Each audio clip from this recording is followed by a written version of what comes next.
We know that developed countries, now this is way back now in the 1970s, they pledged about 6% of their GNI on development issues. Now that figure is set to rise to 7% by 2015. Is that enough?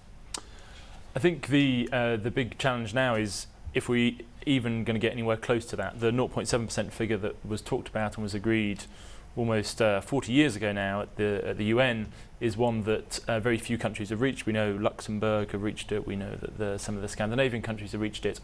The big breakthrough on this was back in 2005, linked to the Make Poverty History campaign, which was a big campaign at the time, was when particularly European Union governments agreed that by 2015 they would hit 0.7%. Now, what you've seen is some governments move back from that very quickly. The Italians, for example, said that they would get to 0.7%. They said as an intermediate step they'd get to 0.51% by 2010.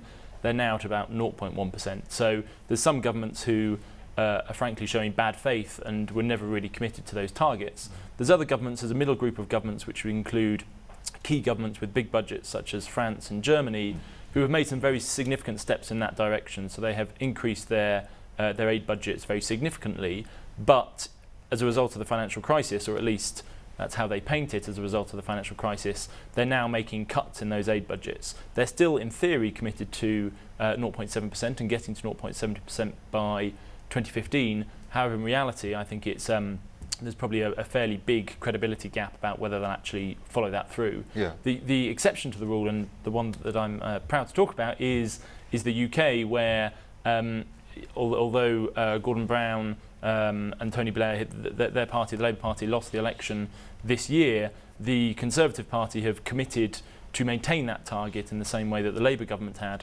So you've now, in the UK at least, got this cross-party unity that 0.7% will be realised. So I think in that case, that will be hit. However, none of that gets into the question of aid quality and indeed whether aid is the focus when we're talking about development. Yeah, but at the same time we had last week, I think it was last week, when the UK came up with the budget and we saw those £86 billion in cuts and those kind of things.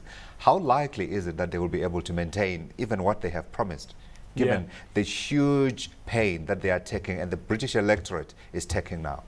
I think you'd be surprised by the extent to which there really is a consensus on international development now in the UK. It doesn't extend across the rest of Europe. Certain countries it does, such as Norway, but across the EU it certainly doesn't.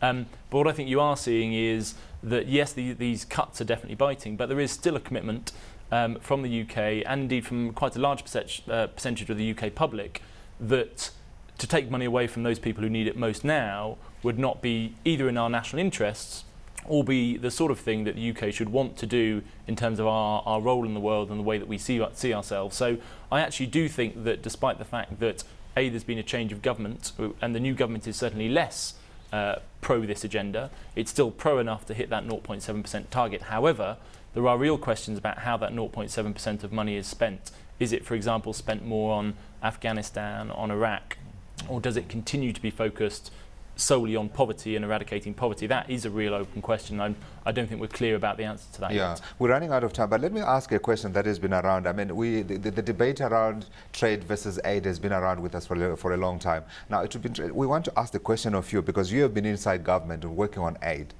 What works better, aid or trade?